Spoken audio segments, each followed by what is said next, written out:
dia e noite pelos filhos de Israel, teus servos, e faço confissão pelos pecados dos filhos de Israel, os quais temos cometido contra ti, pois eu e a casa de meu pai temos pecado, temos procedido de todo corruptamente contra ti, não temos guardado os mandamentos, nem os estatutos, nem os juízos que ordenaste a Moisés, teu servo. Amém? Até aí. Pai, nós te damos graça nesta manhã, obrigado. Te peço nesse momento que o teu Espírito Santo, através da tua palavra, possa chegar, alcançar nossos corações e aquecer os nossos corações com a tua palavra. O teu Espírito Santo nos convence, Senhor, e assim nós possamos sair daqui nesta manhã, mas, ó Pai bendito, renovados e convencidos pelo teu Espírito Santo, e assim, ó Pai bendito, nós sejamos sim verdadeiramente servos seus, luz neste mundo. Te peço em nome de Jesus, para que nisso teu nome venha ser louvado e glorificado. Amém, Jesus. Amém? Pode assentar. Glória a Deus. Irmãos, eu creio que nesse mundo que nós estamos, tem muitas maneiras e formas de uma pessoa ser grande, né? Hoje, uma pessoa, ela se classifica como grande quando tem várias universidades, né? Vários cargos, ou seria vários diplomas, doutorado, e tem muito segmento nessa sociedade que possa fazer um homem ser grande. E tem muitos homens aí que aparentemente eles são grandes, certo? Só que isso diante de Deus, quando entra na linhagem um pouco espiritual, não rouba muita coisa não.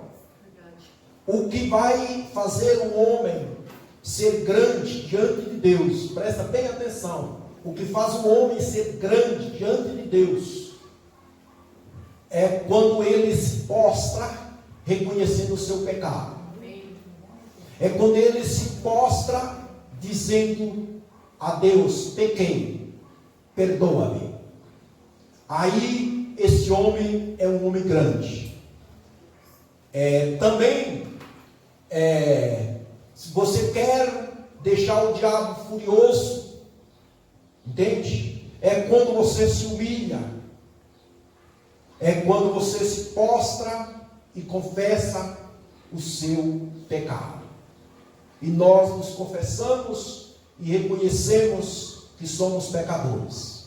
Agora, a confissão de uma pessoa, seria de um ser humano, ela se torna uma confissão verdadeira quando ela conhece o Deus que a qual ela tomou a decisão de seguir e de servir. Porque se ela não conhece Deus, ela tampouco não conhece as palavras, os mandamentos e os preceitos, os juízos de Deus, então ela não tem por que ela confessar ou se arrepender. Mas quando uma pessoa, ela conhece Deus e toma a decisão de seguir e servir a Ele, todas as vezes que ela peca, todas as vezes que ela faz uma transgressão, com certeza ela vai ter de se postrar.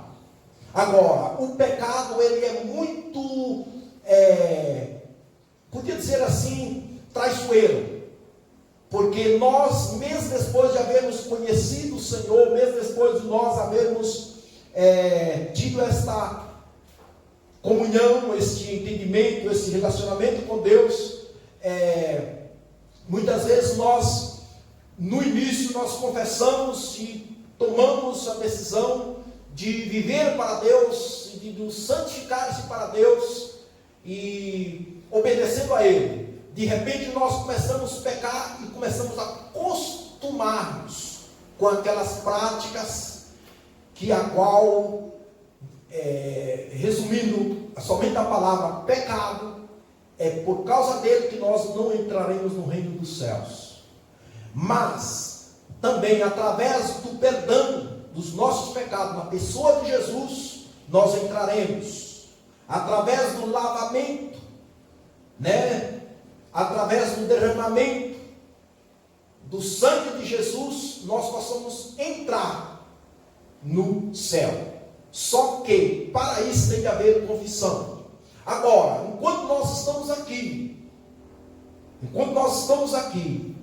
e que nós pecamos e nós não confessamos, ou seria, confessamos, mas não abandonamos o pecado, nós vamos sofrer consequências. Vamos sofrer consequência. O mundo inteiro está sofrendo, o mundo todo está perecendo por causa do pecado. A terra está perecendo por causa do pecado. Os animais, a natureza está perecendo por causa do pecado. A vontade de Deus no início não era essa.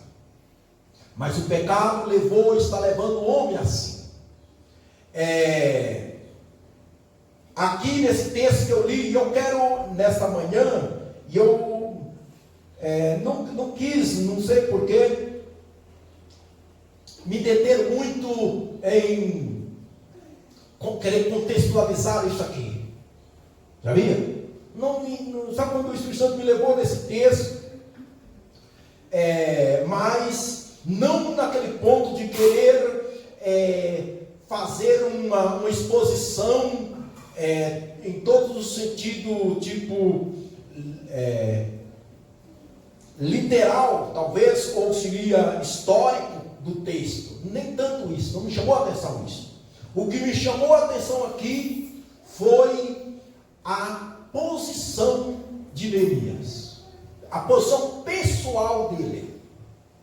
Entende? O que me chamou a atenção aqui foi as atitudes de Neemias. Isso me chamou a atenção. Se eu fosse falar aqui o acontecido, a situação, a condição que se encontrava Jerusalém, os judeus nesse momento, ia tomar muito tempo. Mas que quero ser rápido e que você entenda e receba a mensagem que Deus quer falar conosco. É que o povo aqui, eles estavam assolado. Jerusalém estava assolada. O inimigo havia entrado em Jerusalém. O inimigo havia levado uma boa parte dos judeus como cativos. E segundo a palavra nos relata, os que havia restado em Jerusalém estava em angústia, estava em decadência, estava em sofrimento, estava em perdas. Há um que mesmo depois que Nabucodonosor, os caldeus, haviam invadido Jerusalém e havia massacrado a cidade, aún assim, o governo que ficou, eles haviam, o templo havia estado bem, parte da economia estava bem, mas disse que eles não se preocuparam com os muros da cidade e nem as portas da cidade.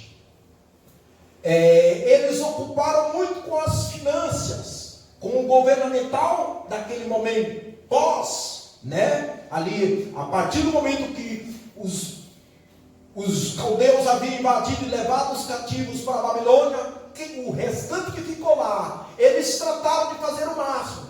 Por exemplo, o templo ficou lá, entende?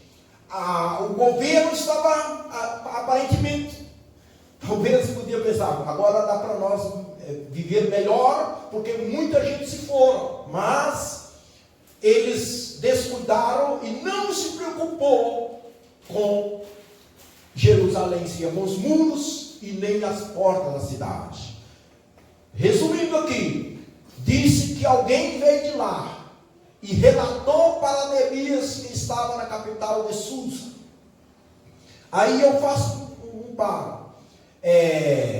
Se nós lemos a Bíblia, em toda a história da Bíblia, Deus sempre tem um servo dele em cada lugar. Como ele teve Moisés lá dentro do palácio de Faraó. No meio de uma nação perversa e idólatra, Moisés se destacou lá no meio do palácio, não é? De Faraó. Nós possamos ver também Abadias se destacando também quando o rei Acabe estava lá com Jezabel num governo perverso. Podemos ver também Daniel se destacando no meio também lá em Babilônia, quando uma nação toda estava adorando ou estava prostrando-se diante das idolatrias. Aí nós vemos também Neemias, né? Lá se destacando no palácio também. Tudo estava a favor desses homens. Por exemplo, Moisés estava muito bem acomodado dentro do palácio. Não é assim? Daniel também. Neemias também. Só que diz que quando Neemias ouviu as notícias dos irmãos, do restante que havia ficado lá em Jerusalém, ele ouviu falar assim: olha, o restante que ficou em Jerusalém está em grande angústia. E ele ainda disse assim: os muros estão derrubados, as portas da cidade estão queimadas a fogo. Seria assim: o restante que estava em Jerusalém estava como presa fácil para o devorador. Entende? Quando Neemias ouviu isso, disse a palavra que nós lemos, disse que ele, quando ele ouviu essas palavras, ele se sentou e começou a chorar e lamentar por alguns dias, e disse que ele foi jejuar e orando perante o Deus dos céus. E eu, como falei antes, trazendo essa mensagem aqui, dentro da linhagem de fazer algumas aplicações pessoal. Eu gosto, é isso que eu falei que eu não queria centrar muito no histórico, nos pontos teológicos aqui, ou seria contextualizar muito. Eu gostaria de trazer isso para nós. Entende? Entendemos aqui que quando Neemias ele ouviu aquela situação devastadora que estava ocorrendo lá em Jerusalém, ele chorou, porque a Bíblia também diz que há tempo de chorar. Então ele teve um tempo de chorar, não é? Há tempo de se alegrar, mas também há tempo de tristeza, e essa tristeza aqui foi uma tristeza, vamos dizer assim, merecida. Não é verdade? Existe um momento que nós possamos até entristecer, mas não às vezes entristecer não por coisas vãs, mas ele entristeceu por causa da situação que estava os seus irmãos, ou seria os seus compatriotas, os seus companheiros, né? E disse que ele foi orar e jejuar perante quem? Perante o Deus dos céus. Ele não recorreu nenhuma outra coisa senão Deus. Que nós, irmãos, ao se encontrar em uma situação que talvez saia do nosso alcance, que saia fora das nossas possibilidades, como aqui, naquele momento diz que Neemias foi diante do Deus dos céus. Entendeu? Ele foi buscar recurso, ele foi buscar saída diante do Deus dos céus. Então, para que você possa fazer uma aplicação disso aqui, isso aqui nos ensina, na atitude de Neemias, nós ter essa mesma atitude. Qualquer que seja a situação difícil, você ir diante do Deus dos céus. E diante desse Deus dos céus, você não vai chegar lá como o manda-chuva, ou como bonzão, ou como, entende? Eu sou copeiro do palácio do rei tal. Eu sou prefeito de Sumaré, né? Não, eu sou governador de São Paulo. Não. Chegou lá diante de Deus em jejum e em oração. Chegou lá diante de Deus chorando, humilhado, né? Com o coração contrito diante de Deus e falando para Deus que não estava bem por aquela situação. Talvez economicamente ele estava muito bem, porque tinha um salário muito bom, não é verdade? Talvez economicamente estaria muito bem, morando no palácio, um cargo que poderia, né, dar a ele um bom salário, mas ele não ficou bem. E o grande problema hoje do mundo, irmãos, incluindo a igreja, na verdade, nós estamos vivendo época, se falar de finanças, ou falar do pão, falar de abundância, estamos vendo tempos abundantes, sim ou não? Temos muitas abundâncias, não é verdade? Temos. A igreja do Senhor tem muito. Deus tem que nos abençoar, essa é a verdade. Só que muitas das vezes, isso, em vez de nos levantarmos e começar a glorificar e agradecer e exaltar o nome dele, nós nos acomodamos e não queremos sair da zona de conforto muitas vezes. E aqui nós vimos que Neemias, que ele estava ali naquele palácio, ele fez questão de entrar em jejum e oração. Muitas vezes, quando nós estamos desempregados, ou estamos com alguma enfermidade, ou alguma situação difícil, a pessoa até faz algum jejum. Mas quando ela não está nessa situação, ela acomoda. É um grande problema. Nós vemos aqui que Neemias não. O problema nem era pessoal, mas parece que era pessoal. Muitos hoje estão facilmente. Quem tem culpa é o governo. Quem tem culpa é o presidente. Não é assim? E às vezes nós falamos com alguma razão, ou temos algumas lógicas para poder dizer assim, que ele tem a culpa, e que A ou B ou C tem a culpa. Mas aqui nós vemos que Neemias não foi falar quem é culpado nisso, é os babilônicos, é Nabucodonosor, é os caldeus. Quem é culpado nisso é vocês que não fez caso na palavra. Apesar de que aquele povo que estava naquela situação, tanto os que foi levado cativo e os que ficou, eles entraram nessa situação por causa do descaso da palavra, por causa do descaso dos mandamentos, por causa de não fazer caso nos estatutos, na palavra do Senhor. Irmãos, escuta, nós que somos conhecedores da palavra, tanto nós e tanto os que não conhecem, vai receber sim consequências, entende? Do descaso da palavra do Senhor, entende? O grande problema não é que nós pecamos, o problema é que às vezes nós pecamos e não confessamos. Nós pecamos e continuamos pecando. Às vezes até confessamos, mas não abandonamos. Você já parou a pensar quantas vezes você já fez confissão de um pecado, mas não tem encontrado força para deixá-lo? Sabe por quê? Porque você está querendo deixar ele com as suas próprias forças. Você está querendo abandonar com as suas próprias forças. Nós só vamos conseguir abandonar o pecado depois de confessado ele. É pedir o Espírito de Deus, falar: Deus, me dá força e eu preciso abandonar. Eu estou arrependido desse pecado e eu preciso abandoná-lo ele. Nós vemos isso aqui, o que Neemias fez. Diz que Neemias chegou, o que me chamou a atenção dentro desse texto.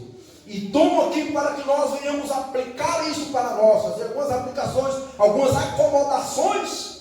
É essa atitude Neemias. Ele, depois que ele falou que Deus era um Deus dos céus, ele disse também um Deus grande e temível, ele disse, e diz que guarda aliança para com aqueles que te amam e guardam os seus mandamentos. Escuta, irmãos, Neemias sabia que Deus tinha compromisso com aqueles que o amavam a ele e guardavam os seus mandamentos. Olha, é tremendo isso aí. Neemias fala assim: Deus dos céus, Deus grande e temível, eu sei que o Senhor tem compromisso com aqueles que te amam, com aqueles que guardam os seus mandamentos. Aonde nós, irmãos, estamos no meio de uma nação, no meio de uma sociedade, no meio de um povo corrupto, mas no meio de toda essa corrupção, existem homens e mulheres. Aqui no Cruzeiro, aqui em Sumaré, São Paulo, aqui no Brasil e no mundo, existem homens que guardam os seus mandamentos do Deus Todo-Poderoso. Existem homens e mulheres que ainda guardam. E por estes homens, por um que se queira que houver no Brasil, claro, não tem um só, mas vamos dizer assim, que haja um, por este um, Deus pode fazer, irmãos, muito. Neemias se falou assim: Senhor, eu sei que o Senhor guarda aliança, o Senhor tem um compromisso com aqueles que guardam os teus mandamentos. Entende? Não com a massa toda, não com a massa toda que Deus tem compromisso, não. Deus tem compromisso com os que guardam os seus mandamentos, os que amam Ele, porque tem uma, vou falar claramente, tem uma coisa de gente aí que diz que ama a Deus, mas não ama a Deus em coisa nenhuma, porque vive em desobediência com os mandamentos, vive no pecado. Se você ama o Senhor, você vai ter que guardar os mandamentos dele, sim ou não, irmãos? Não adianta eu falar que amo o Senhor, mas eu não guardo os seus mandamentos. E guardar os mandamentos de Deus, irmãos, não é simplesmente conhecer e vir na igreja. É uma luta. O povo de Israel, os judeus aí, foi levado cativo por desobediência, porque Deus falou e eles não fizeram caso. E aí diz o texto, olha como ele falou assim, irmão, isso aqui é tremendo isso, o versículo 6. Estejam, pois, atentos teus ouvidos. Aí a oração do homem. Esteja, pois, atentos teus ouvidos e os teus olhos abertos para acudir à oração do teu servo. Assim, abre os teus olhos, Senhor, abre os teus ouvidos para ouvir a minha oração. Esses homens que Deus está buscando, irmãos, esses homens que têm que se manifestar. Não é tremendo isso, irmão? Deus, escuta a minha oração. Eu sou o teu servo.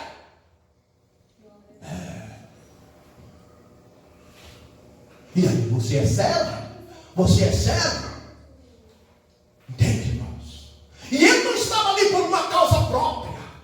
Ele não estava ali por uma chave de um carro. Ele não estava ali por uma casa, por um terreno, ou por a cura do seu filho, ou por o seu matrimônio, ou por o seu casamento. Ele estava ali por a causa de uma nação, do seu povo. Há um que nós possamos sim, por a causa da sua casa, por causa do seu carro, por causa do seu terreno, por causa do seu matrimônio, você pode fazer isso. E ainda assim mesmo nós não fazemos, irmãos.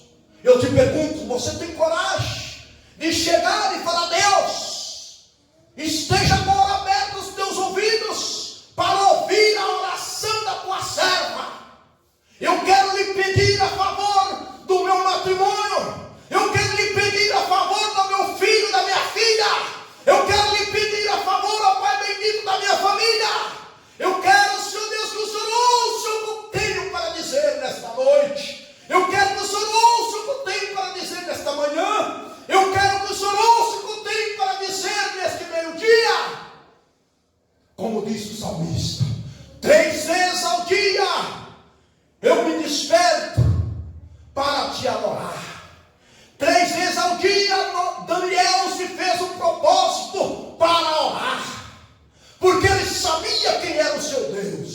Irmãos, nós temos de saber quem é o nosso Deus.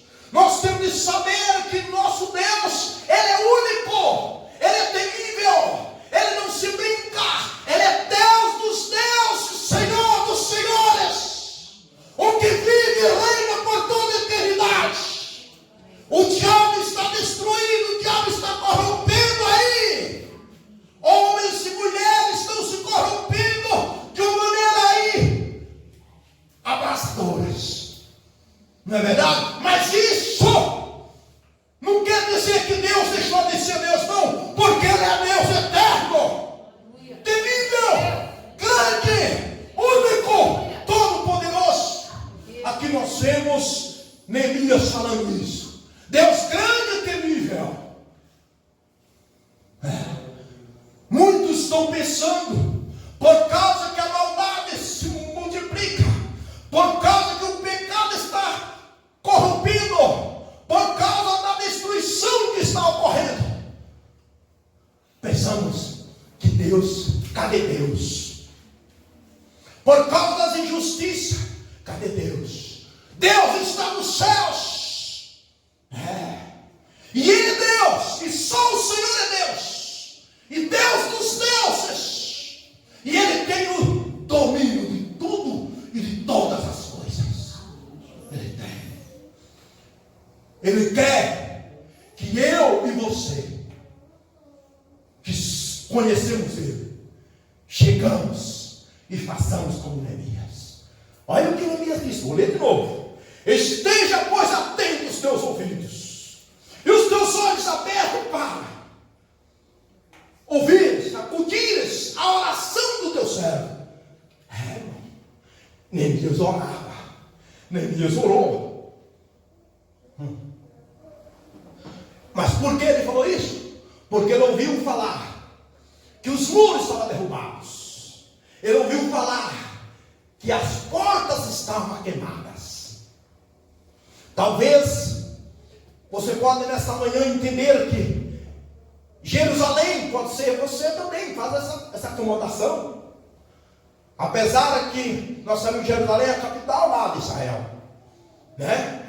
Mas hoje possamos dizer, chamar a nova Jerusalém que está no céu, possamos dizer a igreja como a Jerusalém de Deus, mas também nós possamos fazer uma aplicação para nós. Entende ou não? Possamos apontar e ver, oh Deus, as portas. Se você fazer essa aplicação, possamos ver as portas. Quais são as portas do nosso corpo? Por exemplo, se você vê em Eclesiastes, quando fala lá que tem um texto lá que vai relatar acerca do corpo, que vai relatar olhos, boca, ouvidos, e vai relatar o seguinte, que os nossos olhos é como portas, nossos ouvidos é como portas. Por exemplo, porta de entrar e sair, a porta da cidade civil é para entrar e sair. Os nossos ouvidos nós vemos, não, nossos olhos nós vemos, o nosso ouvido nós ouvimos, a boca fala, seria sai palavras, no ouvido entra palavras. Muitas vezes, irmãos, se você fazer uma aplicação aí no seu corpo, como uma Jerusalém, digamos assim, você vai entender que se você não cuidar dos seus ouvidos, entende? O inimigo vai entrar com palavras, vai entrar com o que ele quiser, porque a porta está aberta.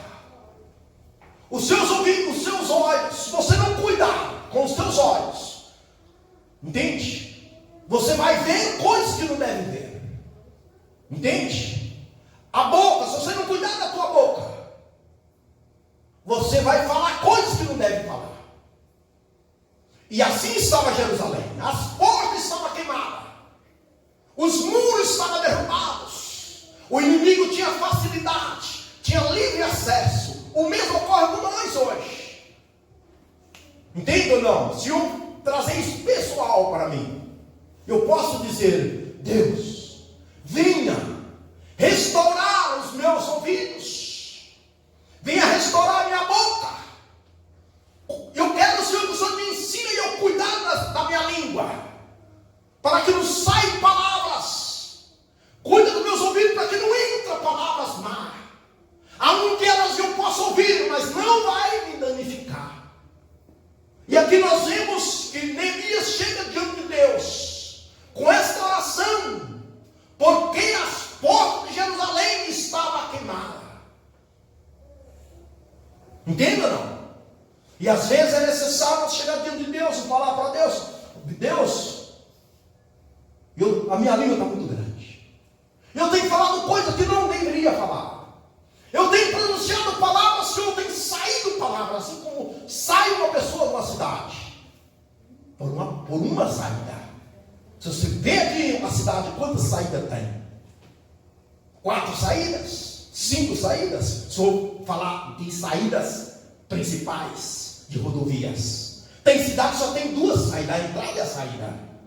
Sumaré tem uma só. Entendeu? Mas nós vemos aqui Sumaré com várias saídas. Entendeu? E entrada. Conta direito. Tem várias saídas e entrada de Sumaré. Então, nós também, irmãos, temos várias entradas e várias saídas. Os olhos é uma saída. Pode entrar. Sim ou não? A boca, os ouvidos, o nariz. Sim ou não? Depois ainda temos as mãos, os pés. Não é assim? E depois temos o coração, a mente, tudo para alojar muitas coisas que entram. E tem muitas coisas que entram que é difícil de sair. Entenda ou não? É difícil de sair. E quando sai, às vezes quer voltar. Jesus disse assim, né? Que uma casa varrida e adornada, diz, quando o maligno sai, ele sai e quer voltar.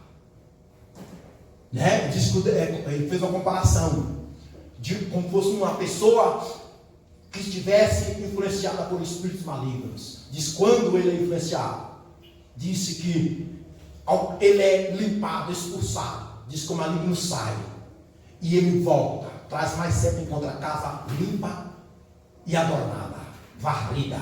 Muitas das vezes, isso nós vemos também em todo segmento, não só no segmento espiritual, mas também no secular. Nos governos, por exemplo, nós vemos governos que entram, governos perversos, entende? E depois não quer sair. E depois que sai, é louco entrar novamente.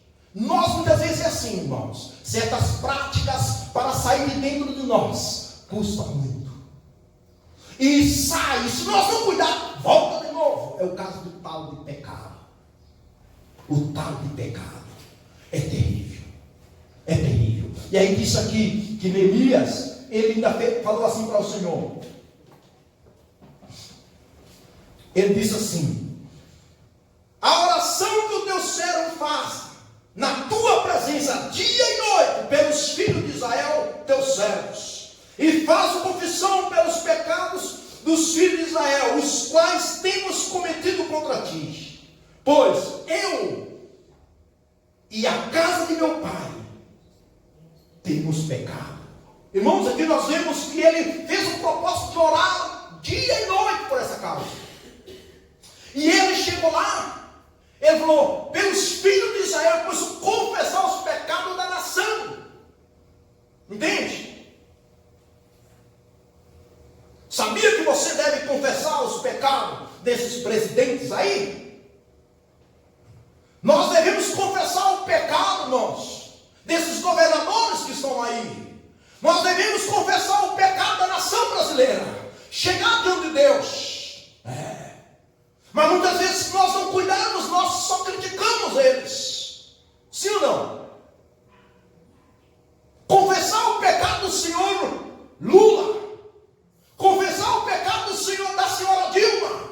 Confessar o pecado do senhor Henrique Cardoso. Confessar o pecado do senhor Collor de Mello. E muitos outros. O senhor Jair Bolsonaro nem pega também, porque todos pecam.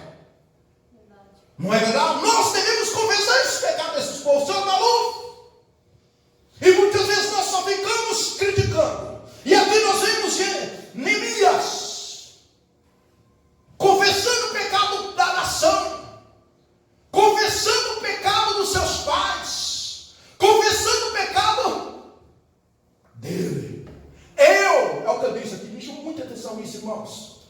Olha o que ele disse. Faço confissão dia e noite pelos pecados dos filhos de Israel, os quais temos cometido contra ti. Pois eu, olha, ele disse, aponta para você, eu e a casa de meus pais temos pecado. Muitas vezes é mais fácil nós fazer isso assim, você pecou. Mas aponta para você, eu pequei.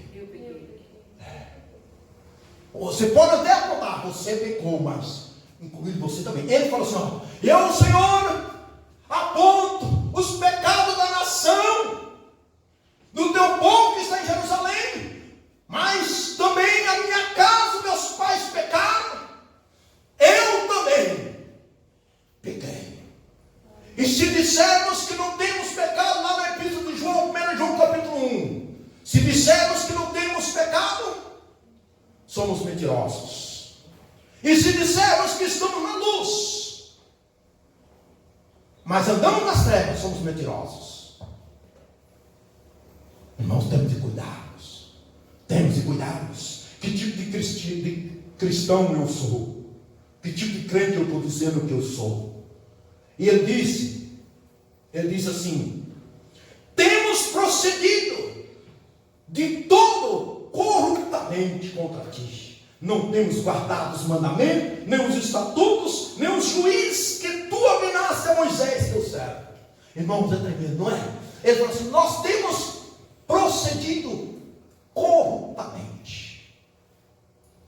Irmãos, o povo está gemendo aí, é por causa do pecado. Entende? É por causa do pecado. E Deus, irmãos, espera que eu e você levamos, entende? A nação diante dele. Levamos a família diante dele.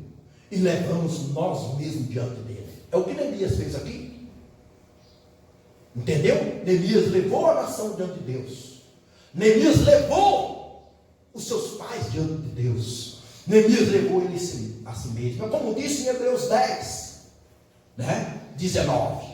Assim que nós temos liberdade, nós temos ousadia para entrar no lugar santíssimo através do sangue de Jesus. O sangue já foi derramado. E através do sangue de Jesus eu entro no santo do santo.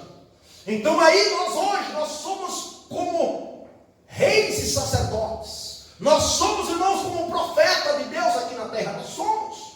A Bíblia diz, o apóstolo Pedro diz, nós somos sacerdotes. Só que os sacerdotes não podem estar com as suas vestes manchadas. Entende ou não? Não podem estar com as vestes sujas. Mas hoje tem muitos aí que estão sujos. Mas o problema, irmão, não é que estamos sujar. Não podemos permanecer com as nossas vestes sujas. Para isso o sangue de Jesus foi derramado, para que nós sejamos purificados. Em outro tempo o apóstolo Paulo disse que nós estávamos longe, mas hoje estamos perto. Isso graças ao sangue que foi derramado.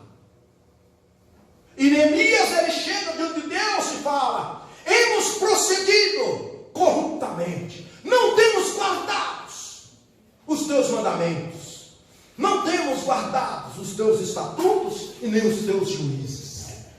Nós temos que ser sinceros. É esse tipo de crente que Deus está querendo, irmão. É isso aqui, ó. Entende?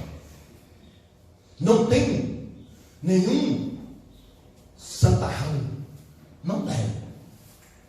Mas isso aqui que se tornou Neemias grande. Neemias não foi grande porque ele restaurou os muros de Jerusalém. Neemias não foi tão grande porque ele construiu as portas da cidade. Neemias foi grande quando ele postrou aos pés do Senhor. Aí foi a grandeza. Salomão não foi tão grande só simplesmente porque ele foi o homem mais rico, ou seria o homem com mais sabedoria. Não. Sabe quando foi a grandeza de Salomão? Quando ele postrou aos pés do Senhor, oferecendo o sacrifício. Ali foi a grandeza de Salomão. Então aqui também nós vemos a grandeza de Neemias. Foi quando ele postrou e confessou o seu pecado. É quando ele postrou e fez confissão do pecado da nação. É quando ele postrou e fez confissão dos pecados da família dele. Então, talvez os teus muros estão derrubados. Os teus valores estão se perdendo. Nossos valores. Que nesta manhã nós possamos entender e dar conta quais são as portas que estão queimadas. E vamos fazer com Neemias. Depois que ele fez isso, nós vamos, irmãos, que ele seguiu orando, pedindo os recursos, as autorizações, recursos financeiros para poder ir lá. Ele pediu graça, ele pediu também sabedoria de como proceder diante do rei. E se você seguir lendo o capítulo 2, nós vemos lá que ele chegou lá diante do rei. E o rei concedeu a petição dele, e ele ainda fala assim: e eu recebi essa petição, e eu recebi a resposta das minhas orações, porque a poderosa mão de Deus era sobre mim. Que glória, né? Que glorioso. Ele falou assim: graças a poderosa mão de Deus estava sobre mim, a graciosa mão de Deus sobre mim. Eu quero dizer, meus irmãos, quando você possa pedindo perdão e você faça confissão, a graça de Deus ela repousa sobre nós. A mão de Deus, a presença de Deus, que a mão de Deus simboliza o poder de Deus, a mão de Deus simboliza o Espírito de Deus, a mão de Deus simboliza a presença de Deus, o mover de Deus, a graça de Deus, a misericórdia de Deus. É isso que veio sobre Neemias quando ele estava prostrado. Ele falava: Senhor, use da tua misericórdia. Aí nós vemos Neemias reclamando por fé as promessas. E eu até anotei aqui assim: se Deus não recordasse as suas promessas mais do que nós observamos os seus preceitos, estaríamos perdidos. Olha, escuta. Se Deus, vou ler de novo, se Deus não recordasse as suas promessas mais do que nós observamos os seus preceitos, nós estaríamos perdidos. Porque nós vemos aqui Neemias chegando diante de Deus, recordando as promessas. Irmão, nós temos promessa. Você tem promessa. Você tem toda a ousadia, toda a coragem de chegar diante de Deus e reclamar e falar. E aí, irmãos, para encerrar, nós vimos que Neemias citou lá Deuteronômio capítulo 30.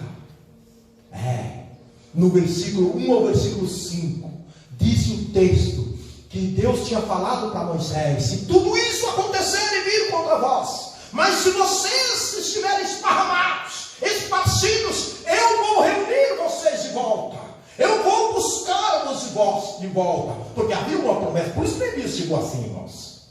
Entende? Neemias chegou reivindicando as promessas, porque ele sabia que Deus era um Deus de aliança, um Deus que tinha feito aliança com o seu povo. Deus não fez aliança contigo, fez aliança comigo, ao enviar Jesus para derramar o seu sangue. Tem uma aliança. Então eu não quero te crucificar e não te condenar por causa da situação do pecado que você possa se encontrar, mas eu quero dizer que há uma solução, há uma saída. Quando você confessa, quando você ora, amém? Há uma saída, e aí você é levantado, e aí você vai dizer: graças à poderosa mão de Deus sobre mim. E aqui eu vou encerrar, sabe aonde? No livro de Salmos, no capítulo de número 119, olha bem o versículo 49, o que vai falar no Salmo 119. Salmo 119, versículo 49 e 50. E aqui eu vou encerrar. Olha o que eu disse: lembra-te da promessa que fizeste o teu servo, na qual me tens feito esperar. O que me consola na minha angústia é isso, que a tua palavra me vivifica. Glória a Deus. Vou ler de novo. Olha o que ele disse: lembra-te da promessa que fizeste a teu servo, na qual me tens feito esperar. O que me consola na minha angústia é isto: que a tua palavra me vivifica. Entende, irmão? A promessa de Deus, irmãos, nos consola. O que faz nós esperar é a promessa. Neemias sabia que Deus tinha promessa. Amém. Amém? Amém. Vamos orar encerrando?